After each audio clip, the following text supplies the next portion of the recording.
मैं अपने पापा के लिए वो सब कुछ करना चाहता हूँ जो मेरे पापा कुछ ज़िम्मेदारियों की वजह से नहीं कर पाए। जो चाहते हैं उसको उनके पैरों पर रखना चाहता हूँ। उनकी आधी ज़िंदगी अपनी ज़िम्मेदारियाँ निभाते हुए गुजर गई और आज भी वो काम कर रहे हैं ताकि मुझे पढ़ा सकें और घर के बाकियों को भी अच्छा भविष्य दे सकें। कभी वो अपनी ख्वाहिशों के बारे में बात करते हैं ना, तो उनके चेहरे पे जो खुशी होती है, बस उसी खुशी को मैं हमेशा उनके चेहरे पर देखना चाहता हूँ। उनके उसी ख्वाहिशों को पूरा करने के लिए मुझे जितना भी मेहनत क्यों ना करना पड़े, मैं करूँगा। अपनी ज़िंदगी का हर एक पल लगा दूँगा, क्योंकि आपने मेरे लिए जो किया है ना पापा, उससे अब तो बहुत कम होगा जो मैं आपके लिए करूँगा।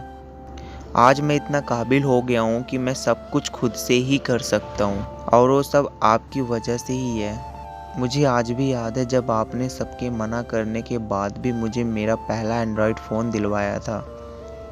सबके मना करने के बाद भी कि क्या करेगा आगे पढ़ाई करके, इससे बढ़िया है कि इसको कोई काम में लगवा दो, वहाँ से कुछ पैसे तो कमाएगा जिससे हमारी कुछ हेल्प हो पाएगी।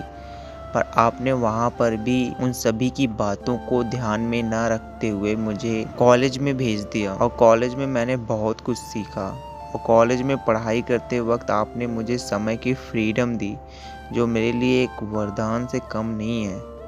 जिस समय को यूज करके मैंने बहुत कुछ किया, उसमें से कुछ सही था और कुछ गलत, पर मैंने अपने अच्छाई से भी सीखा और बुराई से भी। आपने मुझे जीवन में कभी भी किसी भी चीज़ के लिए कंप्रोमाइज़ करना नहीं सिखाया, इसीलिए शायद मैं किसी भी चीज़ से कंप्रोमाइज़ नहीं करता। पता नहीं क्यों मैं उस पल को कभी नहीं भूल पाता, जब मैं 16 साल की उम्र में अपनी पहली 10 दिन की नौकरी करके ट्रेन से घर आ रहा था, तो स्टेशन पर कुछ समय तक मेरे ना मिलने पर कैसे आपके आँखों में आंसू आ गए थे। और तब मुझे ऐसा नहीं लगता था कि मैं भी किसी के लाइफ में इतना इम्पोर्टेंट हूँगा, पर उस वक्त मुझे पता चला कि मैं किसी के लिए इतना इम्पोर्टेंट हूँ या नहीं, पर अपने पापा के लिए मैं हमेशा इम्पोर्टेंट रहूँगा। मुझे नहीं पता कि मुझे इतना प्यार आप क्यों करते हो, मुझे नहीं पता आप मेरी इतनी परवाह क्यों करते हो, मुझे नहीं पता मुझे थोड़ी सी भी परेशानी में देखकर आप क्यों परेशान हो जाते हो, मुझे नहीं पता दूसरों के मेरे बारे में कुछ गलत बोलने पर मेरे लिए आप लड़ने के लिए क्यों खड़े हो जाते हो। और मुझे यह भी नहीं पता कि सच्चा प्यार किसे कहते हैं, पर मुझे लगता है कि सच्चा प्यार शायद इसे ही कहते होंगे, जिसमें कोई भी शर्त नहीं होती। क्योंकि जब मैं हारता हूँ या जीतता हूँ, मैं आपके लिए वही रहता हूँ। आप मेरे हारने पर मेरे साथ वैसा ही व्यवहार करते हो जैसा मेरे जीतने पे करते हो।